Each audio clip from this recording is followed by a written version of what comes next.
Assalamualaikum warahmatullahi wabarakatuh. Apa kabar adik-adik kelas 4? Semoga selalu sehat dan semangat.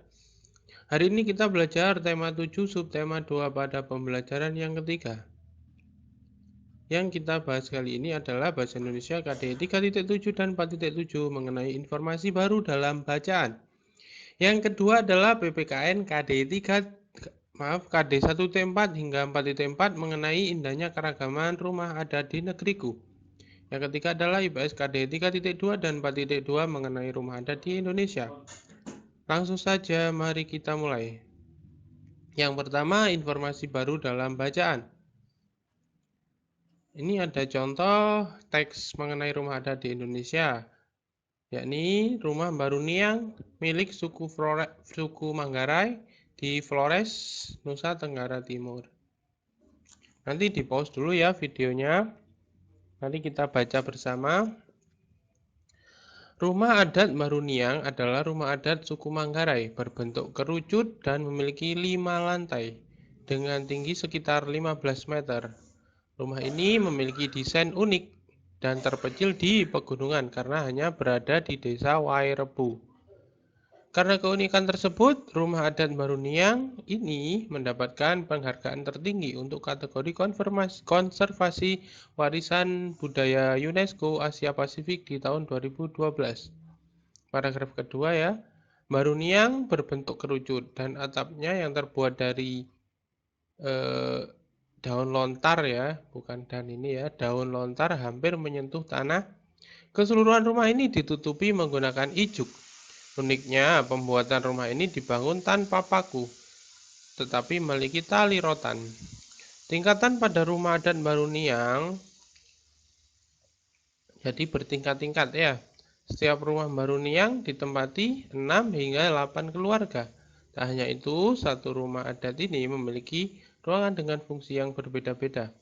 Tingkat pertama sebagai tempat berkumpulnya keluarga, tingkat kedua sebagai penyimpan bahan-bahan makanan dan keperluan sehari-hari, tingkat kedua disebut lobo ya. Kalau yang pertama lutur. Yang ketiga untuk menyimpan benih tanaman pangan seperti padi, jagung, kacang-kacangan disebut dengan lentar. Yang keempat untuk stok makanan ya kalau terjadi kekeringan semacam lumbung itu ya. Namanya lemparai. Yang terakhir adalah untuk meletakkan sesajian, yakni persembahan untuk para leluhur mereka. Ini kepercayaan mereka ya. Disebut tingkat kelima itu disebut dengan hekang kode. Setelah kita baca ini ya, kita bisa menarik informasi baru. Dari paragraf pertama kita peroleh yang kita bisa ambil ya. Informasi baru adalah rumah adat Maruniang berbentuk kerucut setinggi 15 meter. Keunikannya diapresiasi oleh UNESCO dengan cara diberi apa tadi? Penghargaan ya.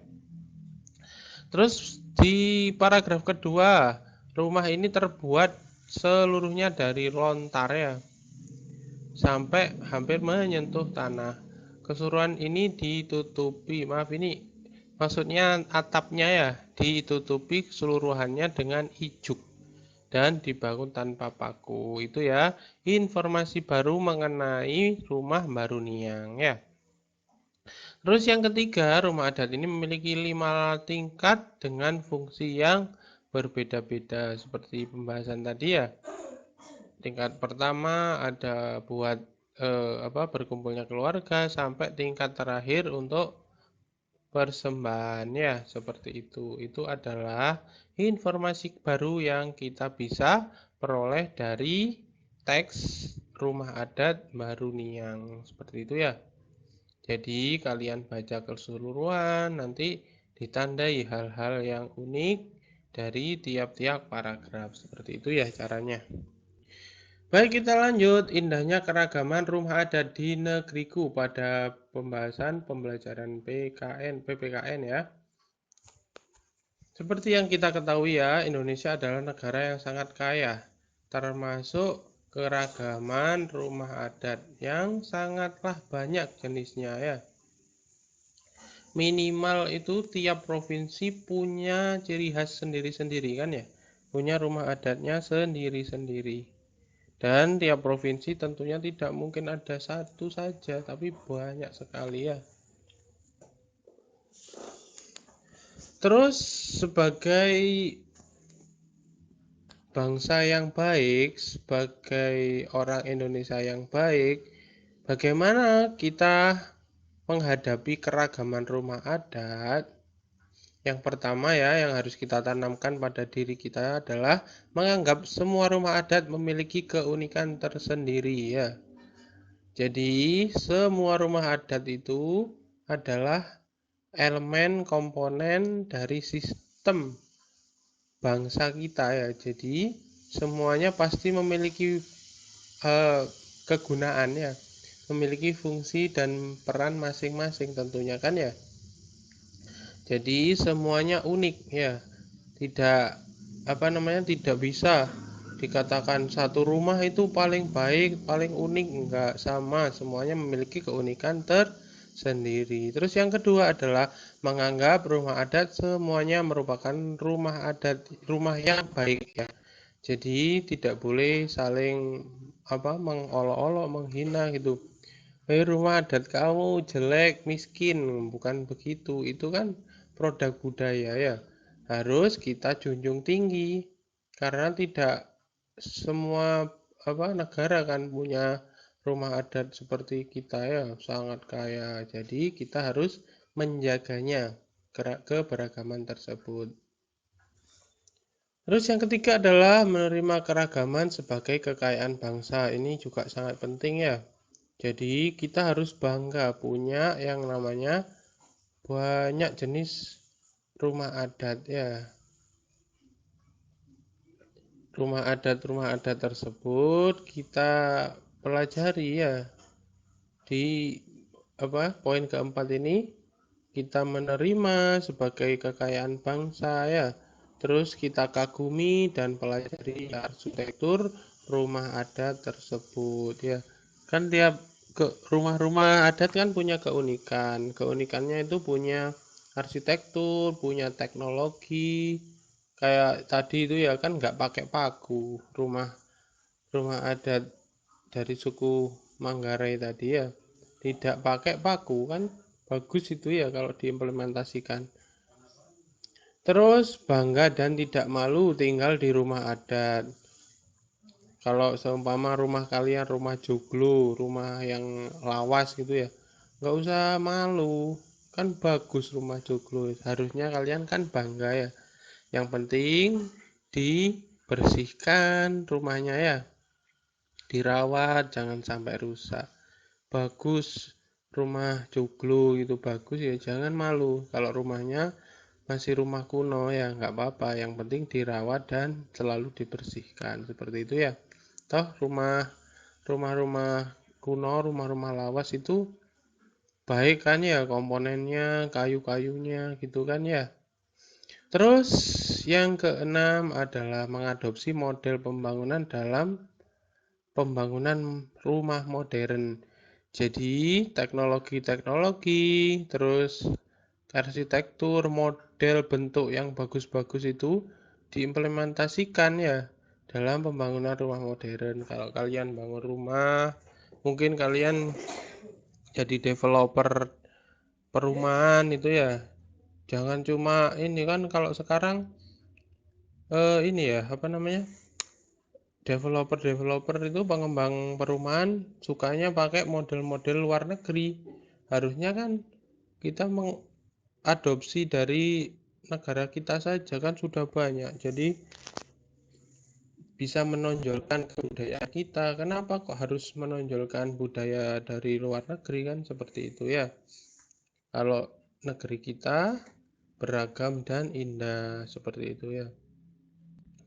Terus pembahasan ketiga rumah adat di Indonesia. Rumah adat ini ya definisinya adalah rumah khas suatu daerah yang bentuknya disesuaikan dengan kondisi lingkungan masyarakat setempat. Ini rumah joglo, rumah adat asal Jawa Tengah. Nggak Jawa Tengah saja sebenarnya, di seluruh Jawa itu ada, maksudnya di suku Jawa ya, Jawa Timur, Jawa Tengah, daerah istimewa Yogyakarta, itu memiliki rumah joglo ya. Sebenarnya rumah adat itu bagus ya, cuma sekarang ini kan sukanya kan luar negeri aja ya, itu yang menjadi problem. Nanti kita harus coba ketahui lagi, kita pelajari lagi bahwa sebenarnya rumah-rumah adat kita itu indah-indah kan ya, nggak kalah indah sama yang dari luar negeri seperti itu ya. Ini dari 34 provinsi di Indonesia ya, ini dicuplik saja ya karena sangat banyak.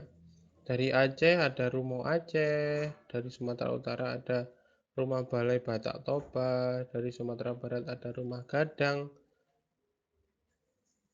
dari Riau ada Selaso Jatuh Kembar seperti ini ya. Rumahnya itu besar untuk beberapa keluarga ya. Terus kita ke Kepulauan Riau ada Belah Bubung, di Jambi ada Rumah Panggung, di Bengkulu ada Bubungan 5, Sumatera Selatan ada Rumah Limas, Pulauan Bangka Belitung ada Rumah Rakit, di Lampung ada Rumah Nuwo Sesat. Itu banyak sekali ya. Ini hanya di Pulau Sumatera saja kan ya. Terus kita pindah ke Jawa, dari Banten ada Rumah Baduy. Sampai kita ke Bali ada Gapura Candi Bentar. Terus kita ke Nusa Tenggara Timur ada Sao Atamo Salakitana itu ya, selain yang kita bahas tadi. Terus ada juga di Kalimantan Barat adalah Rumah Panjang seperti ini bentuknya ya.